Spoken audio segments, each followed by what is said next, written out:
अच्छा, ये हमारा 3D हेयर एनालाइज़र है जिससे हम डायरेक्ट जो एनालाइज़ करके बताते हैं कि आपकी बालों में प्रॉब्लम क्या है और ये क्यों सारे इश्यूज़ आ रहे हैं। ठीक है जी।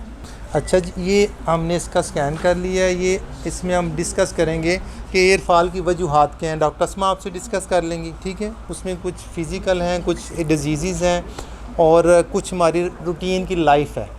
ठीक है, अगर आप स्टूडेंट बच्चों आप ये फील करेंगे जिन दिनों आपके एग्ज़ाम होते हैं आपको एक्नी ज़्यादा होती है, आपके एयर फॉल बढ़ जाता है। ठीक है, स्ट्रेस रिलेटेड है, आपके जो हार्मोन है उनका जो लेवल है डिस्टर्ब होता है, तो अल्टीमेटली ये इफ़ेक्ट्स आते हैं। ठीक है, डॉक्टर अस्मा आपको सारा ये अपना बताएंगी कि जो है अपना एयर फॉल की वजूहात क्या हैं, मेडिकल वजूहात क्या हैं, जनरल क्या है और उसमें क्या हमने लाइफ मॉडिफिकेशंस करनी है। ठीक है जी। तो ये जैसे आप देख रहे हैं कि इनका जो बाल था एक्चुअली ये था इतना मोटा, तो जब इसको न्यूट्रिशन नहीं मिलती तो अल्टीमेटली उसकी रूट वीक होती हैं, बाल पतला होता है और अल्टीमेटली ये बाल यहाँ से निकल जाता है। ठीक है, इसका पूरा जो प्रोसेस है डॉक्टर अस्मा आपके साथ डिस्कस करेंगी, एक्सप्लेन करेंगी। होनी है, उसको नहीं रोक सकते, मतलब फ्यू हेयर पर डे। ठीक है, ये क्यों होता है? क्योंकि बालों का एक साइकिल होता है। ऐसा नहीं हो सकता आपका एक भी बाल ना झड़े। एक्सेसिव क्या होता है? नॉर्मल जो आपके रूटीन में आपको पता होता है, नहाते हुए कुछ बाल कंघी करते हुए, लेकिन वो इतना एक्सेसिव हो जाता है कि चलते फिरते, हाथ फेरते, कंघी करते आपको फ़र्क लग रहा होता है। उसके साथ क्या होता है कि जब आप इस बालों में कंघी करते हैं या बाल झड़ते हैं, साथ में आप फील करते हैं वॉल्यूम लॉस हो रहा है। वॉल्यूम लॉस का मतलब चुटिया पतली हो गई है, मैं हाथ में पकड़ती हूँ कम हो गए हैं, या फिर मेरे पहले यहाँ बाल थोड़े फील होते थे, अब स्किन नज़र आ रही है। अच्छा, अब ये इस हेयर फॉल की डिफरेंट टाइप्स होती हैं और वो बहुत कॉम्प्लिकेटेड है। तो बेसिक जो मेन जो हम फीमेल्स में या मेल्स में पाई जाती है ना, जो मेन है मैं वो आपको बताती हूँ। मेल में जो होती है वो तो पैटर्न हेयर लॉस होता है, मतलब गंजापन आता है, और फीमेल में उनका क्या होता है कि डिफ्यूज़ थिनिंग होती है। अब डिफ्यूज़ का मतलब है बाल सारे ओवरऑल थिन हो रहे होते हैं, गंजेपन के पैचेस नहीं बनते, कुछ में बनते हैं लेकिन कॉमन नहीं है। इसके कॉजेज़ की अगर बात करें तो कॉजेज़ ढेर सारे हैं। तो मेन जो है ना उसमें आ जाते हैं, सबसे पहले जेनेटिक होते हैं, एक थिन हेयर या जेनेटिक आपके अम्मी के अब्बू के थिन है तो ये एक साइड पे कर दें। उसके बाद मेडिकेशन हो सकती हैं, कुछ क्रोनिक डिजीज़ हो सकती है। क्रोनिक डिजीज़ का मतलब होता है जैसे टाइफाइड, इवन कोविड, डेंगी, या आप सीरियस बीमार हुए या आपकी कोई सर्जरी हुई है और आप 2 से 3 हफ्ते बेड पे थे, इस तरह कुछ होगा। उसके बाद आपको एकदम से हेयर लॉस लगे। इवन वो इसमें वो भी आ जाता है प्रेगनेंसी के बाद जो हेयर लॉस होता है। ठीक है, तो ये जो चीज़ें आती हैं ना, ये हम फीमेल में सबसे कॉमन ये है, इसको कहते हैं टीलोजन एफ्लूवियम, इसका जो मेडिकल नाम है। इसमें आपका हेयर फॉल होता है 3 से 6 महीने चल सकता है और आप ट्रीटमेंट लेते हो तो अच्छी बात है, लेकिन ये सेल्फ लिमिटिंग होता है। लेकिन वॉल्यूम लॉस जो हो जाता है ना, थिनिंग जो हो जाती है, वो में भी वापस ना आए। ठीक है, अब ये जो हेयर लॉस की टाइप्स हैं, इसमें जो ऑलमोस्ट सारी टाइप्स में क्या चीज़ें काम करती हैं, एक तो हम थोड़ी सी ना बताते हैं उनको कि थोड़े से उनसे हिस्ट्री पूछते हैं डिटेल में। जैसे आप मेरे पास आई हैं या कोई आया है तो मैं ये नहीं कहूँगी अच्छा हेयर फॉल है ये लें इलाज करें, नहीं, थोड़ा सा मैं उनसे पूछूँगी कब से है, आप क्या समझते कितना हेयर लॉस हो गया है, फिर आपकी फैमिली में हिस्ट्री क्या है, आपको कोई डिज़ीज़ तो नहीं, आपको मेडिकेशन तो नहीं लेते। ये सब पूछने के बाद मैं उनसे थोड़ा सा उनका लाइफस्टाइल पूछती हूँ। लाइफस्टाइल में आता है डेली की रूटीन क्या है, डाइट कैसी है, नींद कैसी है। इस तरह नहीं हो सकता कि आपकी हम फोकस सिर्फ बालों पे कर रहे हैं, क्योंकि एनवायरनमेंट का, डाइट का भी असर होता है आपकी फुल बॉडी पे। तो हमने थोड़ा सा उनसे ओवरऑल एक पूरा पूछते हैं कि कहीं ना कहीं अगर वहाँ पे भी कोई कमी है तो हम उसको भी पूरा करें। डाइट और नींद और ये सब पूछते हैं। जब उसके साथ फिर थोड़ा आगे बढ़ते हैं तो हम उनको फिर बताते हैं इनके हम ट्रीटमेंट क्या क्या कर सकते हैं। ट्रीटमेंट में सबसे पहले तो हम उनको थोड़ा सा इस बारे में बताते हैं कि लाइफ़स्टाइल मॉडिफाई करें। डाइट में बहुत ज़्यादा जंक है अगर, या टाइमली खाना नहीं खाते, या बहुत ऐसा खाना खा रहे हैं जिसकी कोई न्यूट्रिशन नहीं है, उसका बताते हैं। नींद की कमी, लेट नाइट सोना, साइकिल ख़राब होना। लोग कहते हैं हम तो 12 घंटे सोते हैं, लेकिन सोते कब है? सुबह 4 से 2 बजे तक। वो साइकिल डिस्टर्ब्ड है, ये दिस इज़ नॉट नॉर्मल। तो उनको बताते हैं कि साइकिल ठीक करें और नींद के ड्यूरेशन ठीक करें। 7 to 8 आवर्स की नींद होनी चाहिए टाइमली। ठीक है, उसके बाद साथ में हम उनको इसके ट्रीटमेंट ऑप्शन बताते हैं। ट्रीटमेंट ऑप्शन में अगर हम इस तरह चलें, लगाने की चीज़ें होती हैं, कुछ खाने की चीज़ें होती हैं, और कुछ प्रोसीजर्स होते हैं। प्रोसीजर्स जो ख़ुद डॉक्टर परफॉर्म करते हैं। ठीक है, तो लगाने और खाने में तो शैम्पू और सीरम्स होते हैं, और खाने में सप्लीमेंट्स होते हैं। उसके अलावा भी कुछ मेडिकेशन है, लेकिन वो थोड़ा सा ज़्यादा हो जाएगा। अब प्रोसीजर की तरफ आते हैं। प्रोसीजर बहुत से हैं, लेकिन आजकल जो बहुत ज़्यादा हाइप क्रिएट है ना, जो आप हर जगह सुनते हैं, हर एक उसका नाम तो पता होगा, आई एम श्योर, PRP इतना चला हुआ है, चाहे आपको डिटेल ना पता हो, लेकिन यू मस्ट हैव हर्ड के PRP किसी ना किसी मेल फीमेल, हाँ। अब ये PRP जो है ये किस चीज़ का मुखफ़फ़ है? Platelet rich plasma. अब ये शुरू हुआ था तो इसका ये नाम था, अब इसकी फर्दर आगे फॉर्म्स भी निकल आई हैं, PRF, PRGF, ठीक है। अब PRP की बात करें तो होता क्या है, आपके ही ब्लड से हम ब्लड लेके उसको एक ख़ास स्पीड पे सेंट्रीफ्यूज करते हैं, तो ब्लड सेल जो रेड और वाइट आपने सुना होगा वो सेपरेट हो जाते हैं, और पीछे रह जाता है प्लाज्मा। अब ये प्लाज्मा जो होता है ना, ये रिच होता है ग्रोथ फैक्टर में, तो जब इसको इंजेक्ट किया जाता है उस जगह पे जहाँ पे प्रॉब्लम है, तो वहाँ पे वो सारे जो मसले चल रहे होते हैं ना, जो हेयर ग्रोथ, हेयर वीकनेस, जो बालों की रूट्स वीक हो जाती है, फॉलिकल वीक हो जाते हैं, ग्रोथ नहीं हो पा रही, ये उनको फिर एड्रेस करता है। तो जब हम इंजेक्ट करते हैं तो वहाँ ग्रोथ फैक्टर ज़्यादा बनते हैं, ब्लड सप्लाई ज़्यादा होती है, फॉलिकल स्ट्रेंथन होती हैं, बाल मजबूत होते हैं, गिरने में कमी आती है। लेकिन ये थोड़ा सा ऐसे स्लो प्रोसेस है, it is not going to happen in days, मतलब इसको कुछ दिन नहीं, मतलब आपको वेट करना पड़ेगा कुछ हफ्ते, 1 से 2 सेशन के बीच में आप बेहतर फील करना शुरू हो जाते हैं, ठीक है। तो PRP के अलावा कौन सा, हम यहाँ बेसिकली PRF करते हैं, जो उसकी एडवांस फॉर्म है, प्लेटलेट रिच फाइब्रिन, ठीक है। ये आप समझ लें रिफाइंड फॉर्म है। अब अगर इसको हम क्योंकि यही करने वाले हैं, इसके अलावा हमारे पास जो प्रोसीजर है उसमें हम इसमें मीज़ोथेरेपी कर सकते हैं, माइक्रो नीडलिंग कर सकते हैं। माइक्रो नीडलिंग में नीडल्स पेन के ज़रिए थोड़ी सी करते हैं, उसके भी इसी तरह के फ़ायदे हैं, और लेज़र भी कर सकते हैं, ठीक है। फोटोना लेज़र जो हेयर फॉल या फिर एलोपेशिया मतलब गंजेपन या हेयर फॉल, उसके लिए भी कर सकते हैं, ठीक है। अगर PRP की आप थोड़ा सा फोकस करते हैं, PRF प्लेटलेट रिच फाइब्रिन होता है। इसमें हम क्या प्रोसेस क्या होता है इसमें, ये इनका आपके सामने हमने ब्लड लिया है, उसको जब हमने सेंट्रीफ्यूज किया तो ये मैम ये रेडी है, हाँ। तो आप देख सकते हैं सारा नीचे कंसनट्रेट बन गया, हमें वो नहीं चाहिए, ठीक है। हमें ऊपर वाला लिक्विड होता है वो चाहिए होता है, वो गोल्डन लिक्विड होता है, वो उन्होंने भर लिया है सिरिंज में, आप देख सकते हैं ना। बेसिकली हमें वो चाहिए। अभी हम ना इनका थोड़ा सा प्रिपेयर करके इनके पहले एनेस्थेटाइज़ करेंगे, मतलब थोड़ा सा सुन करेंगे। सुन करने के लिए बहुत पतली सिरिंज यूज़ होती है, बहुत बारीक होती है, पेन बहुत कम होती है, मतलब डिस्कम्फर्ट होती है, हल्की सी चुभन फील होती है।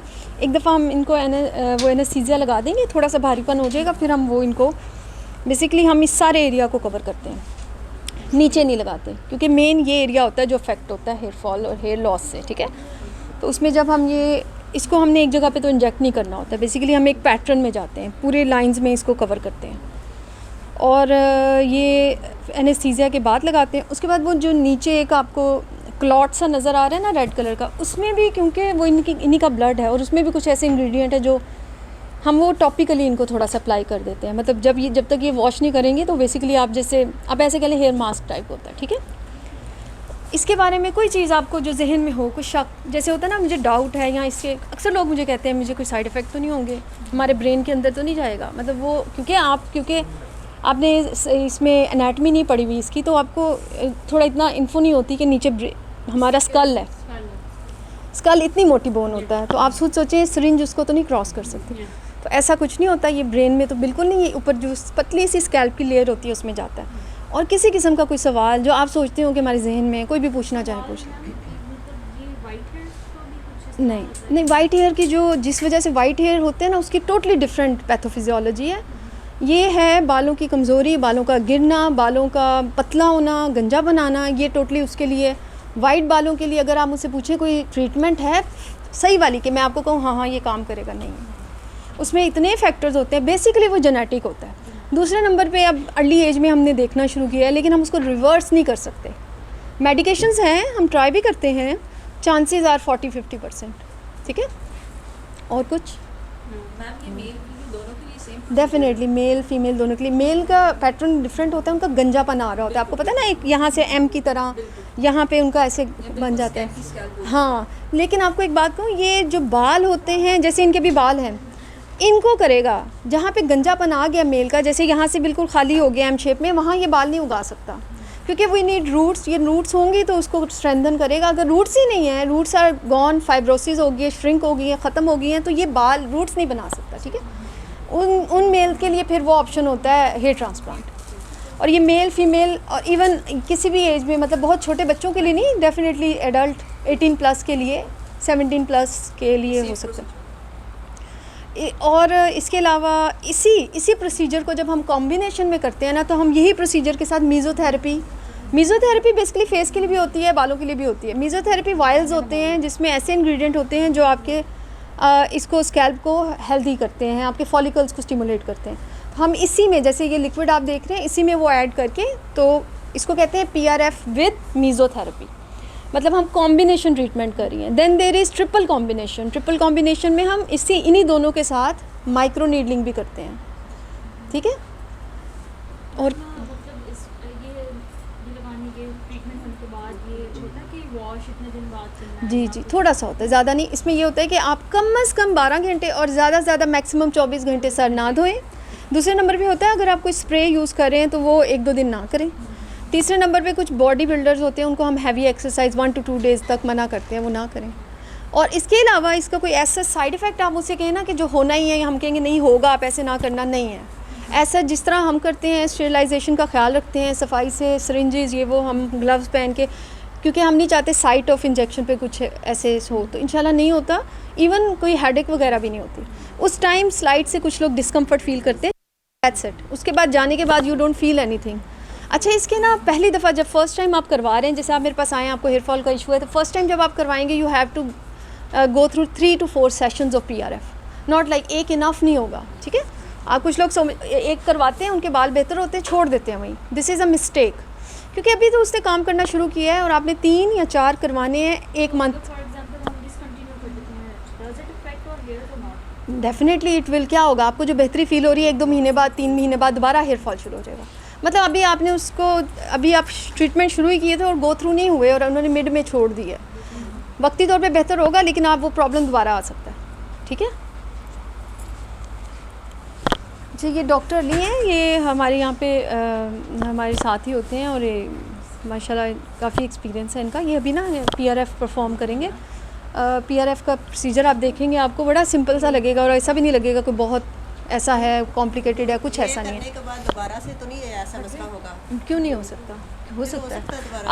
आप किस हर दिन आगे को जा रहे हैं, एजिड हो रहे हैं, हर दिन स्ट्रेस भी नहीं मैं कह आती रही है। हूँ कि एजेड मेरे साथ नहीं, ऐसे मैं कह रही कि 18-17। देखिए मेरी बात सुनिए, ये जो प्रोसीजर है ना, जैसे इनका इशू है, ये हम करेंगे 3 to 4। उसके बाद जिनका ये मसला होता रहता है उनको मेंटेनेंस सेशन लेने चाहिए। हाँ, 3 से 4 महीने बाद एक सेशन लें। हाँ, ये अच्छा इन्होंने सवाल किया। मैं ये भी बताना चाहती, मैंने अभी आपसे कहा ना कि जैसे हम उनको कहते हैं, पूरी डिटेल में पूछते हैं कोई डेफिशिएंसी है उनकी, तो उनको कुछ टेस्ट भी बताते हैं। फीमेल्स में सबसे कॉमन जो डेफिशिएंसी जिससे हेयर फॉल होता है वो आयरन डेफिशिएंसी है, विटामिन D डेफिशिएंसी। उसके बाद थायराइड हार्मोन होता है एक, जिसके कम ज़्यादा होने से भी इश्यूज़ हो सकते हैं। जब भी मेरे पास फीमेल या मेल आए, मैं 3 से 4 ये टेस्ट ज़रूर करवाती हूँ। फीमेल में तो मुझे पता होता है आयरन डेफिशिएंसी इतनी कॉमन है। यहाँ सब लोग बैठे हुए ना, आई नो कि अगर 30 यहाँ बैठे हुए उनमें से 25-26 को आयरन डेफिशिएंसी होगी, इतनी कॉमन है। बच्चों में, बड़ों में, आदमियों में नहीं होती बिकॉज उनका फीमेल में मंथली साइकिल होता है, ठीक है। ऊपर से हमारे घरों में वो डाइट नहीं होती, गोश्त तो वैसे ही खाना पसंद नहीं करते और प्रोटीन नहीं लेते, प्रोटीन रिच डाइट ही नहीं है, तो डेफिनेटली हम सब ना एनीमिक होते हैं। एनीमिक मीन आयरन डेफिशिएंसी होती है। अगर किसी भी फीमेल को हेयर लॉस का इशू होता है, सबसे पहले देखें, हो सके तो अपना टेस्ट करवा लें, डॉक्टर से पूछ लें कौन से करवाने हैं, उसके बाद उसका ट्रीटमेंट ले लें। शैम्पू जो है, जो हम समझते हैं शैम्पू बाल थिक कर देगा, ये काले कर देगा, ये वो कुछ नहीं कर सकते। शैम्पू सिर्फ सफाई करता है, ठीक है। किसकी? स्कैल्प की सफाई करता है। तो उसके जो हेयर फॉल का शैम्पू होता है डेफिनेटली आम शैम्पू से थोड़ा सा बेहतर होता है, क्योंकि उनमें वो चीज़ें डाली होती है जो बालों को नरिश करते हैं, लेकिन वो अलोन आपके हेयर फॉल का मसला नहीं हल कर सकता। अगर आपके शैम्पू से हेयर फॉल रुक जाता है तो वो एक लकीली एक अल्लाह की तरफ से हो गया, अदरवाइज शैम्पू का कोई कमाल नहीं होता, ठीक है। तो जो टेस्ट करवाने होते हैं वो एक CBC होता है, विटामिन D का टेस्ट, सीरम फेरेटिन जो आयरन के स्टोर्स होते हैं, और इसके अलावा थायराइड, ये मेन टेस्ट होते हैं और डेफिनेटली हम करवाते हैं ये, ठीक है। तो डॉक्टर अली इधर आएंगे, आप देख लें उनको। होम रेमेडीज़ के बारे में क्या? होम रेमेडीज़ सारी किस्म की नहीं काम करती, कुछ उल्टा ख़राब कर रही होती हैं। बालों में कोई हार्श चीज़ नहीं लगानी चाहिए, लेमन, टमेटो जूस, कोई भी ऐसी चीज़ जो आप समझते हैं एसिडिक है, सिट्रिक है, वो ना अप्लाई करें। अनियन जूस के बारे में सुना हुआ है, कुछ को सूट करता है, कुछ को नहीं करता, उसमें सल्फ़र होता है, वो काफ़ी लोगों को बेनिफिट करता है, उसके ऑयल्स भी बने हुए हैं। नो हार्म, बट अगर आपको सूट कर रहा है। कुछ लोगों को वो इरिटेट करता है, खारिश शुरू करता है, स्कैल्प को बहुत इरिटेटिंग लगता है, ठीक है, पंजेंट होता है, बड़ा तेज़ सा होता है। इसी तरह लहसन को कुछ लोग मलते हैं, ये लहसन को तो ना लगाएं क्योंकि वो अक्सर स्किन वहाँ से जला देता है। मैडम ये बड़ा ट्रेंड चला हुआ है ना, ज़्यादातर जितने भी क्लाइंट आते हैं उनका ये होता है कि हम लेमन लगा रहे हैं, हम नहीं ये लगाना लगा रहे हैं, चाहिए। मना भी करते हैं, उसके बाद पता क्या होता है? लीव्स का हाँ, जब बहुत सर ज़्यादा के जो रोज़मेरी ऑयल या रोज़मेरी लीव्स का वाटर है, उस पर कुछ स्टडीज़ हुई हैं, जो स्टडीज़ हुई हैं उनके मुताबिक अगर आप daily twice a day rosemary twice a day, round round बनना शुरू हो गया। तो आपको कुछ महीनों बाद फ़र्क महसूस होगा। लेकिन ट्वाइस अ डे कोई भी नहीं लगा सकता, ना कोई लगाता है। तो रोज़मेरी आप यूज़ कर लें आप रूटीन में उसको। अच्छा, उसका एसेंशियल ऑयल है ये रोज़मेरी। रोज़मेरी बहुत कंसनट्रेटेड फॉर्म में होता है, उसको कभी भी डायरेक्टली ना लगाएं, उसको कैरियर ऑयल में डालें। कैरियर ऑयल का मतलब होता है any oil, coconut oil, olive oil, what ever you like, उसमें कुछ ड्रॉप्स डालते हैं। अगर आपने उसको डायरेक्टली अप्लाई कर लिया, बड़ी सीवियर इरिटेशन होगी स्कैल्प में, ठीक है। कोई इशू नहीं है रोज़मेरी ऑयल यूज़ करने से। इवन आपको जो डेली ऑयलिंग वगैरह पसंद है करें, लेकिन ऑयल ओवरनाइट ना लगाएं और पूरा दिन ना लगाएं। ऑयल लगाएं, 2-3 घंटे वॉश कर दें, ठीक है। किसी किस्म का जो मर्ज़ी आपको पसंद है, ज़्यादातर सब लोगों को अपनी अपनी पसंद का होता है, लगा सकते हैं ऑयल। ऑयल से कोई इशू नहीं है। लेकिन कुछ लोग ना सारा दिन लगा के रखते हैं, रात को लगा के सो जाते हैं, लगा के चुटिया बना के 2 दिन बाल नहीं धोते, वो ना करें, ठीक है। मैम सर की और जो फेस की जो हेयर है इनकी फ़र्क होता है स्किन का। ये स्किन है और ये स्कैल्प है, हाँ, दोनों इसका फ़र्क है। हाँ, फर्क है ना, तो इस पे भी वो जो चीज़ अप्लाई यहाँ पे हो सकती है, यहाँ पे हो सकती है। नहीं, हम शैम्पू नहीं करते ना आप दाढ़ी को। बांस की जड़ती है ना, उसको कहते हैं कि बाल जैसे झाड़ा ये ज़्यादा पैची है, असरियत में पैची होता है। है। ये जो पैचेस पैचेस पड़ हैं, जाते ये हैं। बाल झड़, ये डिफरेंट, ये एलोपेशिया की एक टाइप है, ठीक है। इसको कहते हैं एलोपेशिया एराटा। इसकी ट्रीटमेंट थोड़ी सी डिफरेंट है। यहाँ हम PRP वैसे ऐसा नहीं करते, इस पे लगाने की चीज़ें देते हैं, कुछ खाने की अगेन टेस्ट करवाते हैं, कुछ टॉपिकल चीज़ें बनी हैं वो लगाने के देते हैं। ये जो हो रहा है ना, ये टोटली डिफरेंट है जो हेयर फॉल से है। यहाँ पे एक टाइप की सोजिश हुई हुई है। ये नेचुरल आई नहीं यहाँ पे जो है ना, ये पैच इसलिए इसके लिए आप क्या कर सकते हैं, एक स्प्रे बना हुआ है मिनॉक्सिडिल। मिनॉक्सिडिल स्प्रे जो होता है वो आप अगर इस्तेमाल करेंगे, उसकी 2 कंसनट्रेशन है, 2%, 5%। 5% वाला आप अप्लाई कर सकते हैं, ट्वाइस अ डे करना होता है वो। अगर आम स्किन पे यहाँ पे भी करेंगे तो छोटे छोटे बाल आ सकते हैं, ठीक है। तो अगर ध्यान से करना पड़ेगा। नहीं, कोई नहीं, आप इसके ऊपर करके बस लगा दें, वो कर सकते हैं आप यूज़, वो एक ऑप्शन है। साथ में अपने टेस्ट करवाएं, वो सब सही है तो ठीक है, ठीक है। नॉक्सिडिल अच्छा, एक और बात, डैंड्रफ जो होती है ना, हम समझते हैं हो जाती है, सीजनल है, नहीं है, कोई भी है। डैंड्रफ वाले स्कैल्प में भी हेयर फॉल ज़्यादा होने के चांसेस हैं। आपका स्कैल्प हेल्दी होना चाहिए। स्कैल्प हेल्दी होने का मतलब ये इचिंग नहीं हो रही, छिलके नहीं बन रहे, ऐसे आप खारिश कर रहे हैं नाखून में, वो जो गंज आ जाता है वो नहीं होना चाहिए। और ये जो डैंड्रफ होती है ना, इसका ट्रीटमेंट बहुत ईजी है, ईजिली हो सकता है। लोगों को पता नहीं होता कि डैंड्रफ एक दफ़ा ख़त्म होगी है वो वापस आ सकती है। इसमें डॉक्टर का यहाँ आपका कसूर नहीं है, आपकी स्कैल्प की टाइप है। जैसे एक्नी प्रोन स्किन होती है, ऐसे डैंड्रफ प्रोन स्कैल्प हो सकता है, ठीक है। तो डैंड्रफ का ट्रीटमेंट बड़ा इजीली अवेलेबल है। किसी को डैंड्रफ को ऐसा नहीं कि वो लाइलाज है या हो ही नहीं सकता, हो सकता है, ठीक है। सबसे पहले हेयर फॉल है तो डैंड्रफ को ट्रीट करें, ठीक है। डैंड्रफ का क्या ट्रीटमेंट? डैंड्रफ का डिफरेंट शैम्पूज़ हैं ना, शैम्पूज़ हैं, सीरम्स हैं कुछ। इसके अलावा मेडिकेशन की ज़रूरत नहीं पड़ती, सिर्फ शैम्पू से ही क्लियर हो जाता है, ठीक है। और बालों को कुछ लोग, बड़ा कॉमन क्वेश्चन है कितनी दफ़ा धोएं, ठीक है। कुछ लोग कहते हैं हम डेली धोएं, 4 दिन बाद धोएं, 3 दफ़ा धोएं। तो बालों का totally depend person to person, हर एक के बाल डिफरेंट है। किसी के ऑयली ज़्यादा होते हैं, किसी के ड्रायर साइड पे। अगर किसी के इतने ऑयली ग्रीसी हो जाते हैं कि उनको एक दिन बाद ग्रीसी लगते हैं, वो वॉश कर सकते हैं उनको डेली। और अगर ऐसा नहीं है तो एक दिन छोड़ के एक दिन भी ठीक है। और अगर किसी के बहुत ड्राई हेयर है, इतने ड्राई कि मतलब वो कहते हैं, जैसे कहते हैं ना बम फट जाता है धोने के बाद, तो वो अवॉइड करते हैं बार बार वॉश, वो 2 दिन बाद भी धो सकते हैं। तो this is totally personal choice. Shampoo, हाँ जी, शैम्पू नहीं है जो हम डेली यूज़ कर सकते हैं। शैम्पू हैं ऐसे, आप शैम्पू कोई भी डेली यूज़ कर सकते हैं। कुछ बहुत ही local, low cost, low head and shoulder वगैरह वो वर्क नहीं करता। हाँ जी, मतलब कि सारी नाइट में सल्फेट बहुत ज़्यादा है, तो आप एक नाल साइडर ना ट्रीटमेंट करते हैं, नीट हो रही हैं और सबकी ब्राइडल भी हैं 5-5 बजे की, आप ट्रीटमेंट करते हैं इधर एक साथ आप ठीक है।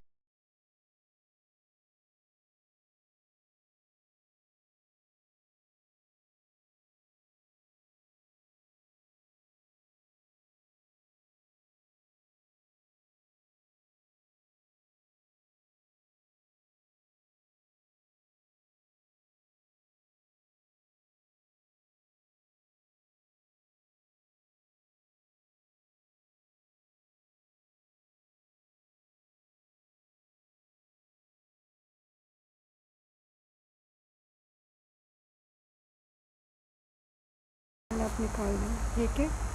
हाँ 0.1 0.1 से 1 ml तो ये हुआ ना। हाँ ठीक है, पॉइंट के हिसाब से। ये आपका जो माइंड है ना वो उसको डाइवर्ट करने के लिए कंसंट्रेशन आपकी।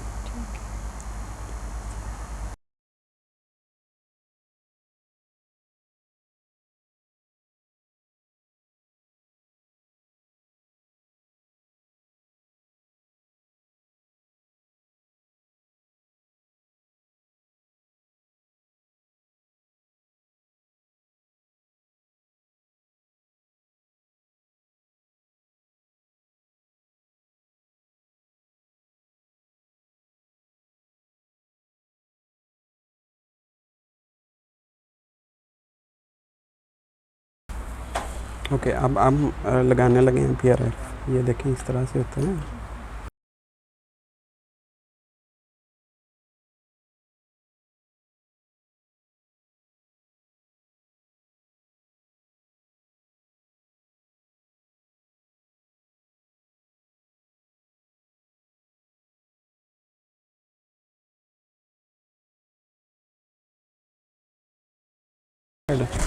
जिसकी रूट हो वो बेहतर हो जाता है।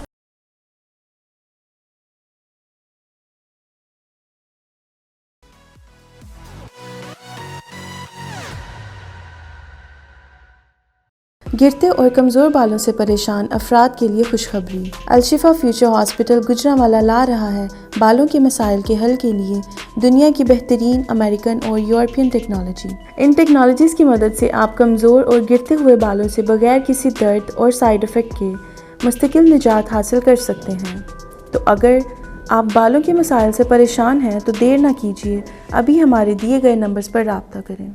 Al Shifa Future Hospital. We offer more than your imaginations.